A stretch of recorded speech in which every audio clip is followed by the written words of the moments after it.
watched a very short video on YouTube that was posted of Swami Kriyananda speaking, and he was saying that some survey that they did, 60% of the people who come to Ananda come and stay because of the music.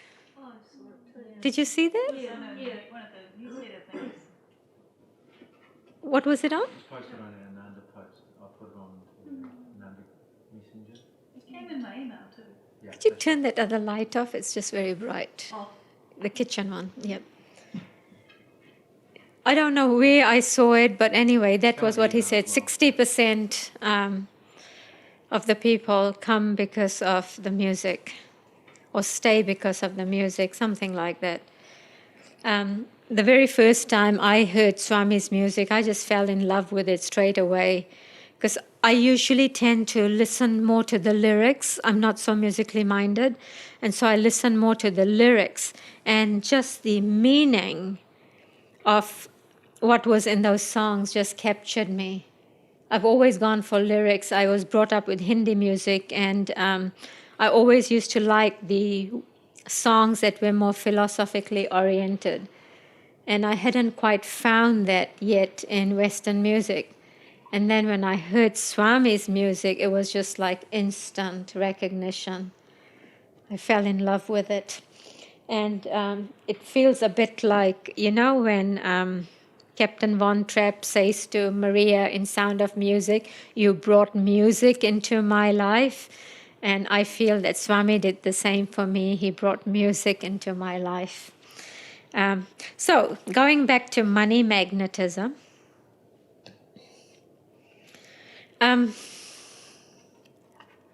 someone asked me last week that in classes that are of a spiritual nature, how come we are studying something like money magnetism?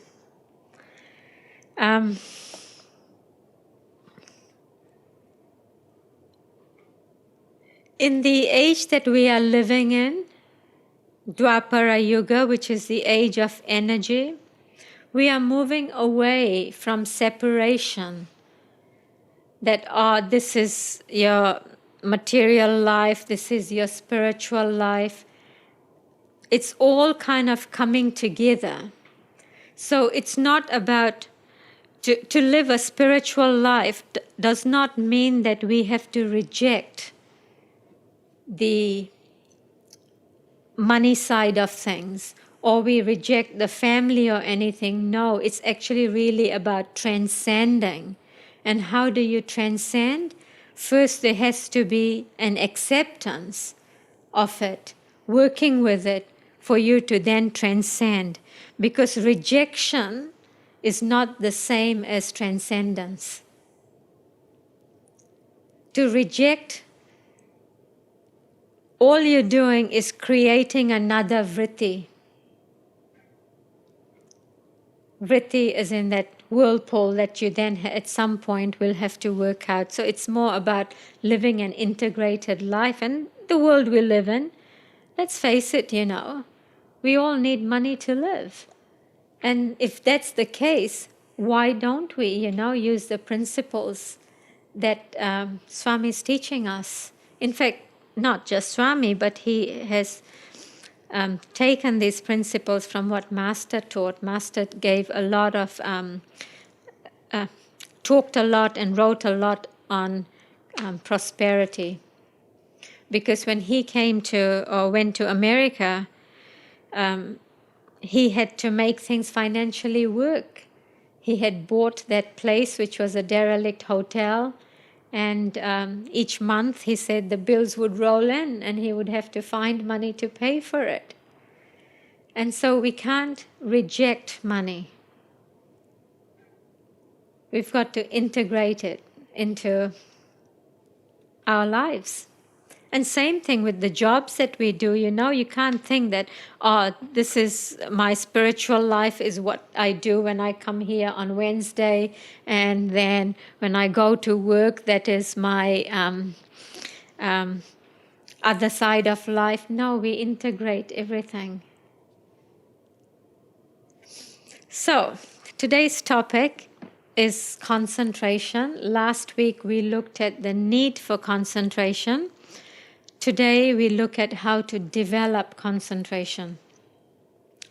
And last week we said that concentration is necessary because the deeper the concentration, that means the more energy that's flowing through us. More energy flowing through us increases our magnetism. So today's topic is how do we develop that kind of concentration? And Swami begins the chapter by first defining what concentration is, and he says it's to take your mind away from all the distractions and put it on the object of your concentration. So, for example, you say meditating and you're focusing on the breath with the Hong So, that's all you do. Rather than also thinking, what am I going to have for dinner tonight? Or, all the other thoughts that kind of crowd our minds. Like, what's that list that Marie gave me that I have to buy, let's face it.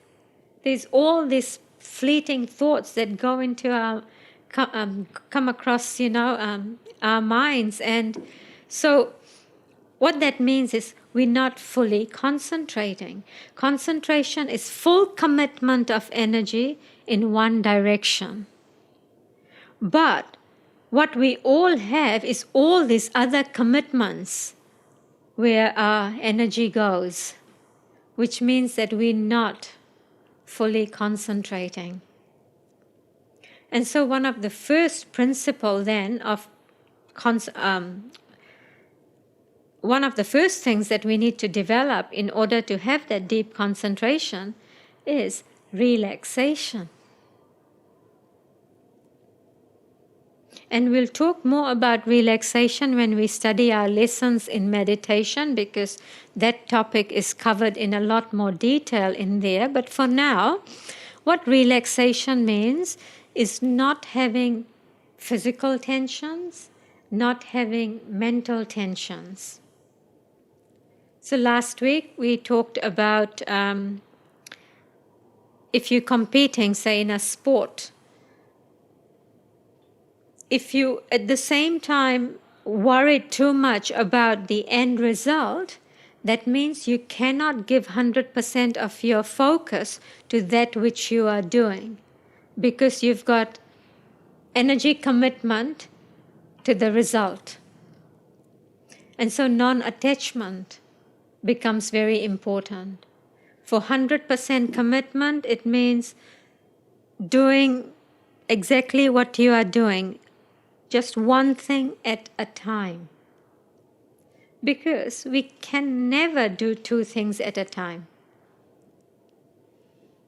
Multitasking is flitting very quickly from one thing to another. Is that right?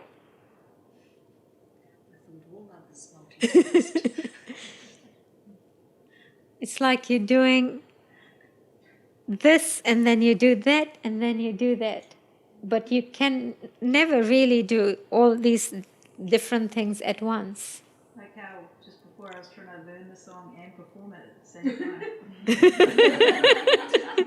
You did good. Yeah. And yet, I suppose in many things we try to do that, right? Like I'm thinking in terms of like those who play music and you're reading and playing at the same time. In the cosmic chants, Master has said that learn the chant so that you know it by heart and then play it, because then you can give your all, bring the feeling rather than trying to read.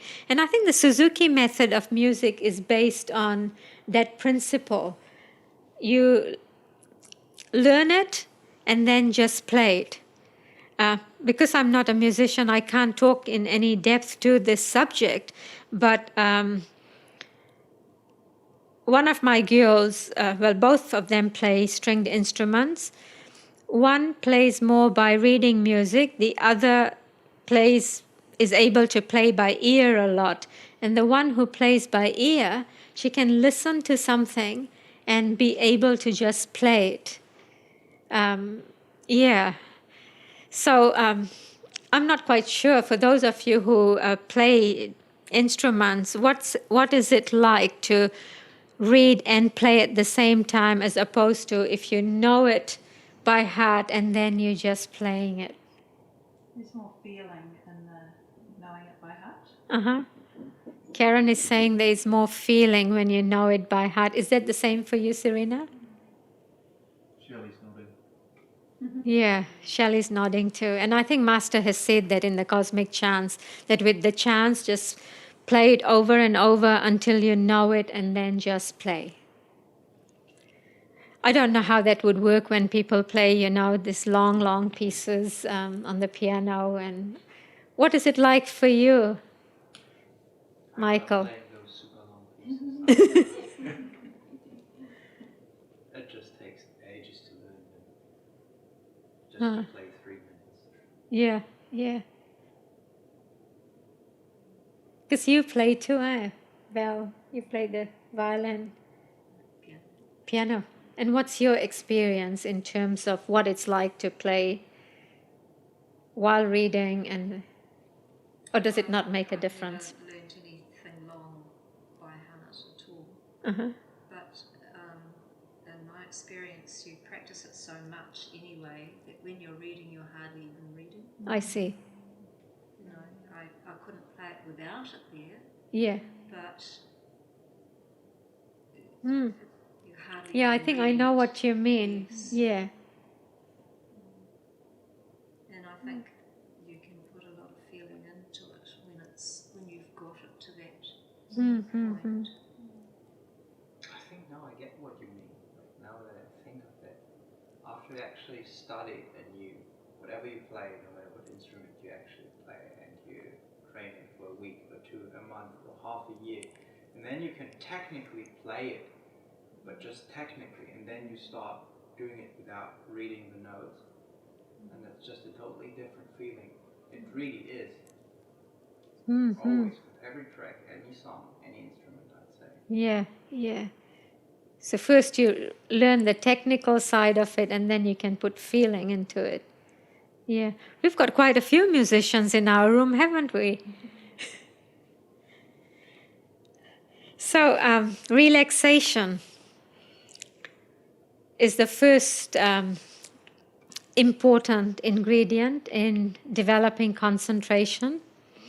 When you, as Karen said, that if you're learning and trying to sing and play at the same time, it kind of is not that simple. You don't quite,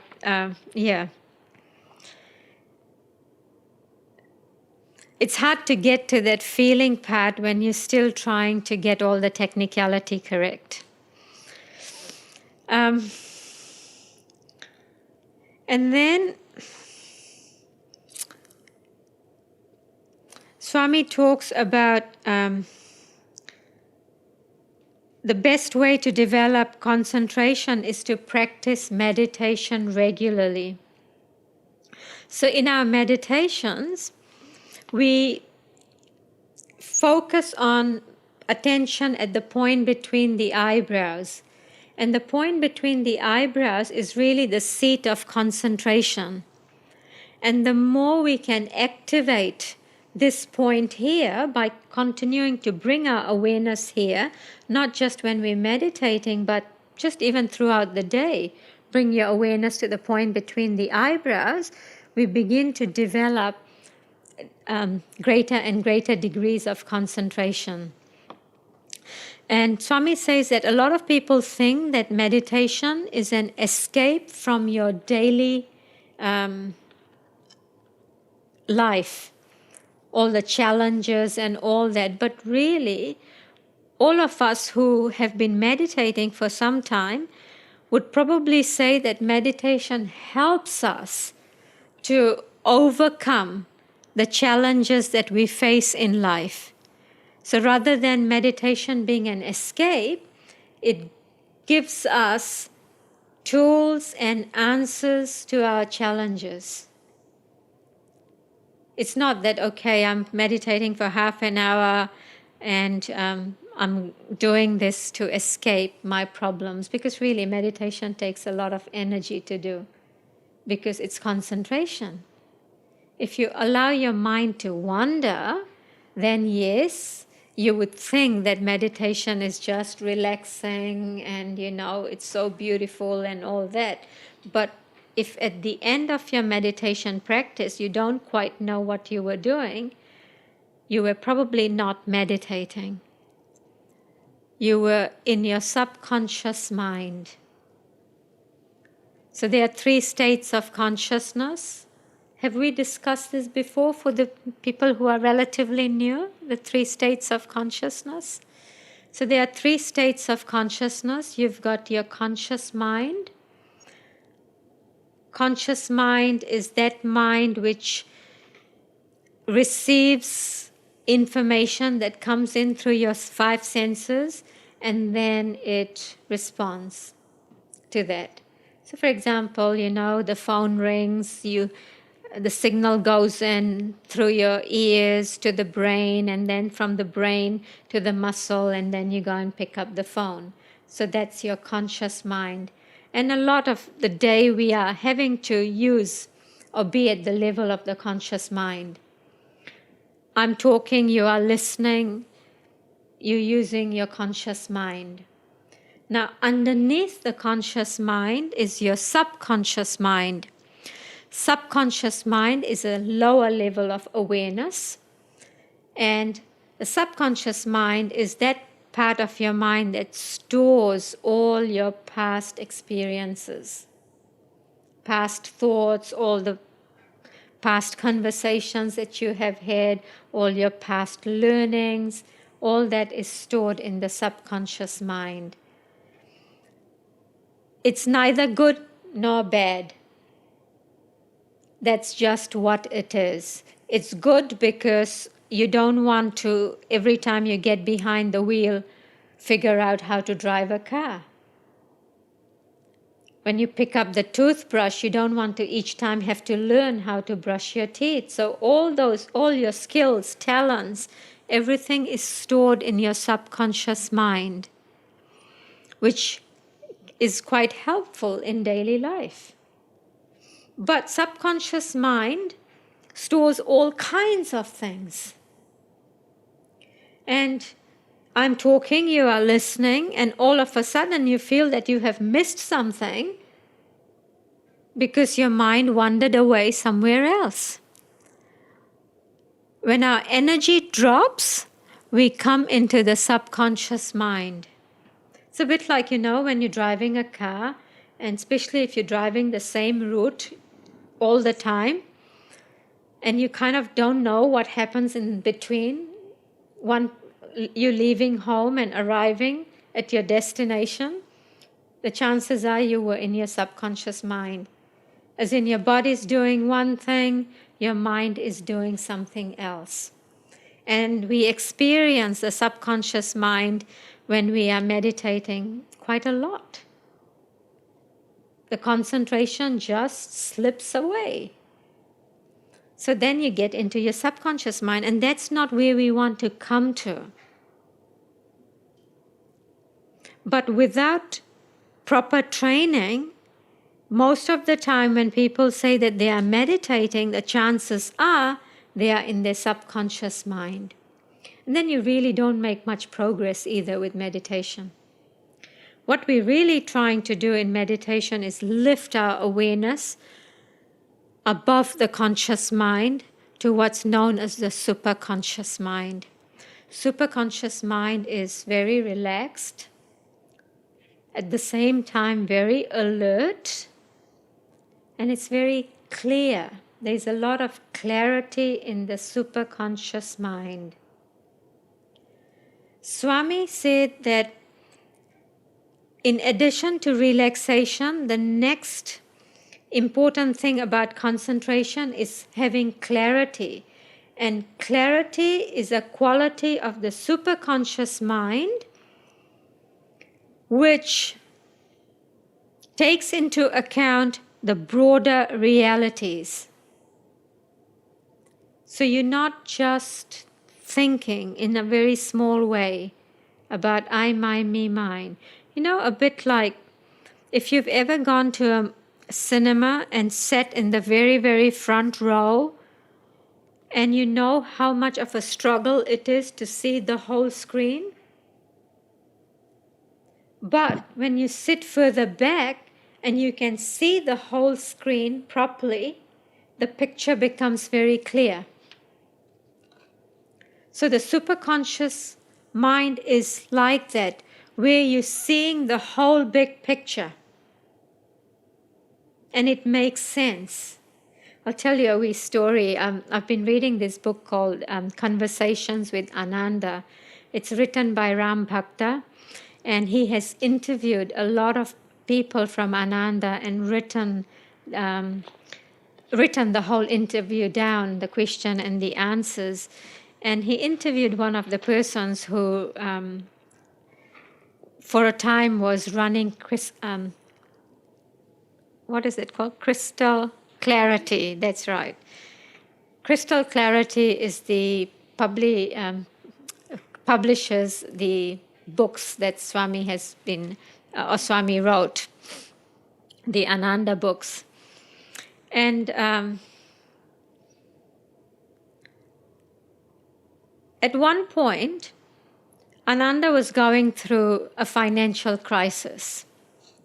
And so what Swami decides to do is, he says, let's print these books called Do It Now. Do It Now is a small book, and it has got some sayings for each day of the year. So like 52 sayings, not 52, sorry, 365.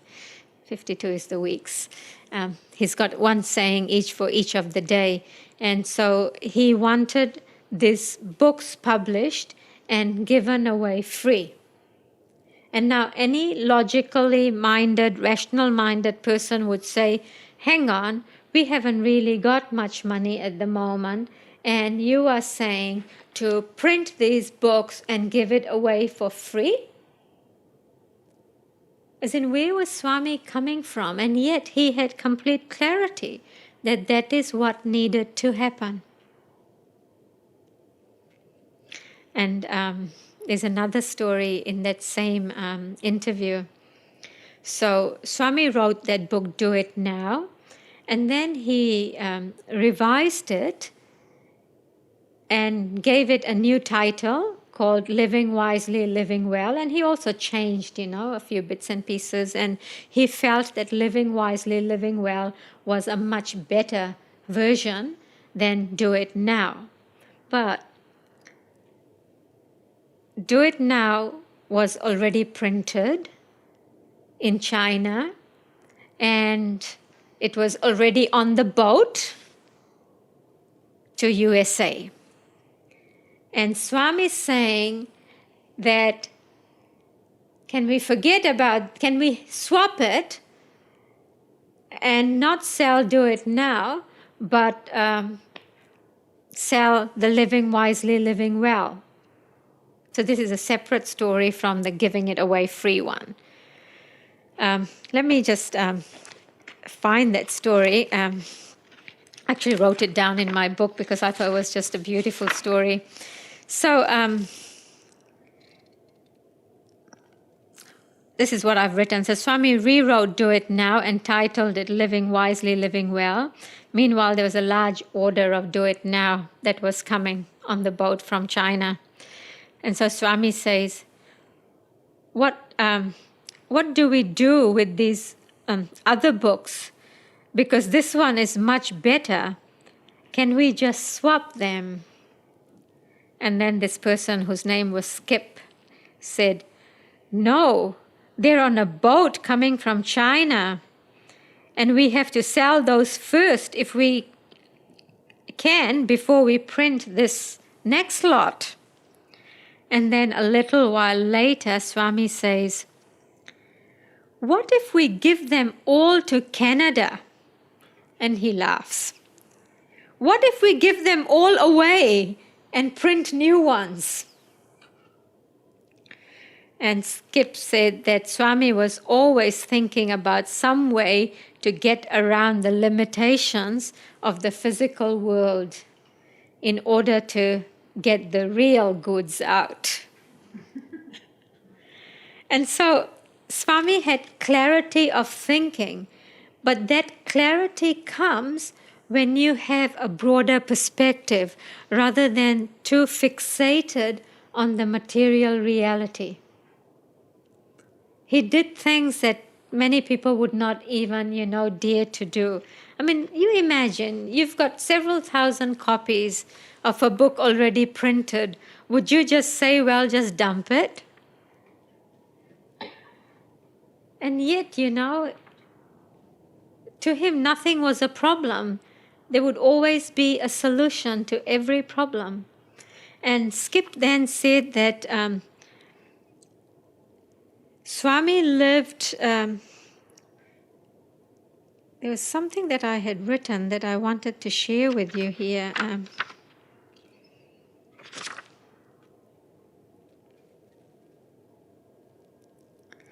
He says that Swami lived closest to the causal realm of anyone that he had ever known in his life. Causal meaning in the world of thought and ideas.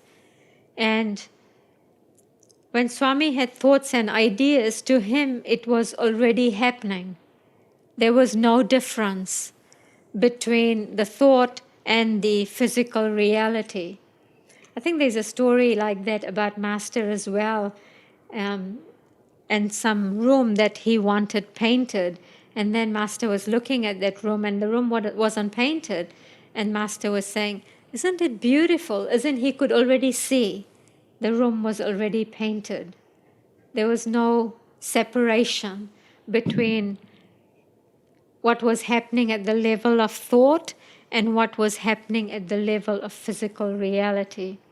Mind boggles, isn't it, when we live too much in this world of physical reality. So power of concentration is very much dependent on relaxation and having clarity. Think of clarity as having a broad view, looking at things in terms of the broader realities. And then he talks about concentration has to be something that's directed positively towards something, rather than thinking that I shouldn't be doing such and such. Because you can be very sure that if you're thinking, I shouldn't think about monkeys, then all you will think about is monkeys, right? Or I don't want to think about dinner, and all you will think about as you are sitting to meditate is dinner. So it has to be positively focused towards something. The other thing that's required for deep concentration is also an interest. You know how sometimes when you're watching a movie and it's very, very interesting and everything else disappears around you, you're just completely hooked at watching that movie. And so likewise, whatever it is that we are doing, can we do that with the same kind of interest? And then we will find ourselves completely absorbed in the subject. A lot of gadgets and things these days don't actually help us with our concentration. Once upon a time, you'd have a book in hand, and okay, that's all you'd have. You'll be reading the book. But when you're reading things on your phone, there's so many other things that are happening at the same time.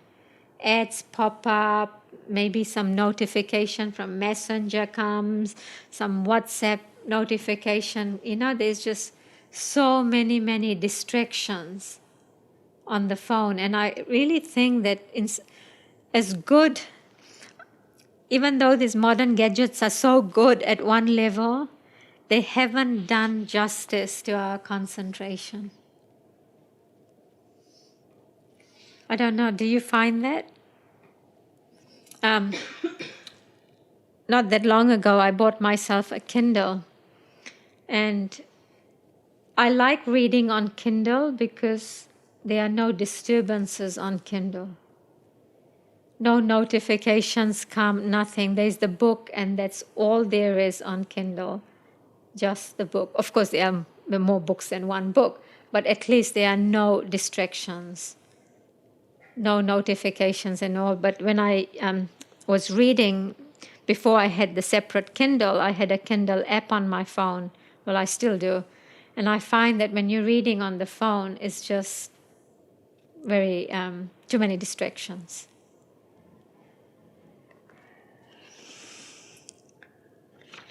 So be absorbed in one thought. Try to become absorbed in one thought at a time.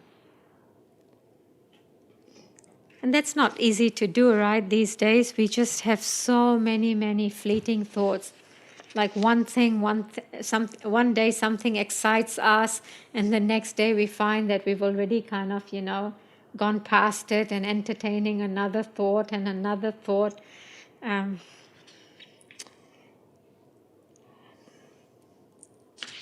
What else have I got here? So Swami ends like this: whatever we do, we should train our minds to do it with one pointed attention. Quite simply, it means to be interested and involved in everything that we do. Do one thing at a time, and as you do it, give it your full attention. And it takes practice. And it takes a little bit of firmness. I mean, I've personally found that I have to tell myself, no, Kavita, you are reading this book. You can go and do that later. But right now, stay with this. Because I could be even doing the dishes and I'll have a thought, oh, I need to do such and such. And I can quite easily get distracted. And I have to tell myself, no, let me just finish this before I get to something else. And I'm actually quite proud that we have stayed with this book week after week after week. 1 week we did that Guru Day, but other than that, we've kind of stayed with this book. And for me, that's quite an achievement, because I have to say I get quite easily distracted. And even today, there's a small part of me that said that, I wonder if I should just focus on telling them some of the lovely stories that I read in that conversations with Ananda. And then I had to say, okay, come back to this. And if you can weave those stories in with the topic for today, then you can tell those stories, but not otherwise. So for me, it takes constant telling myself, no, this is what I'm doing and this is what I will do. And if you are as restless as I am, you might have to tell yourself the same thing. But I hope you're not as restless as I am. So, is there anything else anybody wanted to add?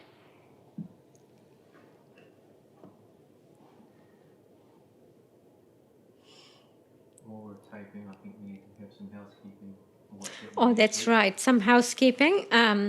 We've got a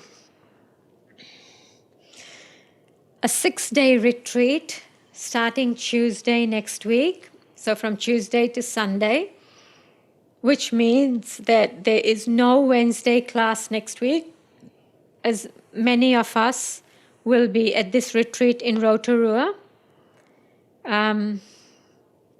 What else did I have to say? So there's no Wednesday night? No Wednesday night. Either on Zoom or in person? That's right, no Zoom, not in person either, because Karen's also going snowboarding next week, Thursday. So there won't be healing prayers on Tuesday night. That's right. No healing prayers on Tuesday night. There's still going to be During the morning Tuesday. Tuesday morning meditation with Serena, if anybody wants to join that over Zoom. Because after all, everybody's still going to have to wake up and meditate. So Serena's going to carry on. Was there anything else? Alexandra said you mentioned Hong Saw. Are you going to mention other ways of developing concentration? I think we said that. We will look at that subject of concentration in more detail, concentration in regards to meditation, when we start studying that book, Lessons in Meditation. There's a whole chapter there on that subject.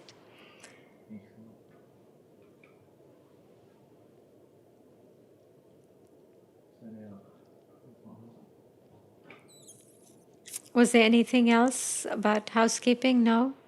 No, that's it. That's it. Okay. Shall we finish with a closing prayer? Heavenly Father, Heavenly Father, Divine Mother, Divine Mother, Friend, Beloved God, Friend, beloved God, Jesus Christ, Jesus Christ, Kriya Yoga Masters, Kriya Yoga Masters, and saints of all religions, saints of all religions, we humbly bow at your feet. we humbly bow at your feet. May thy love shine forever May thy love shine forever, on the sanctuary of our devotion, sanctuary of our devotion, and may we be able to awaken and may we be able to awaken thy love in all hearts. thy love in all hearts. Peace. Amen.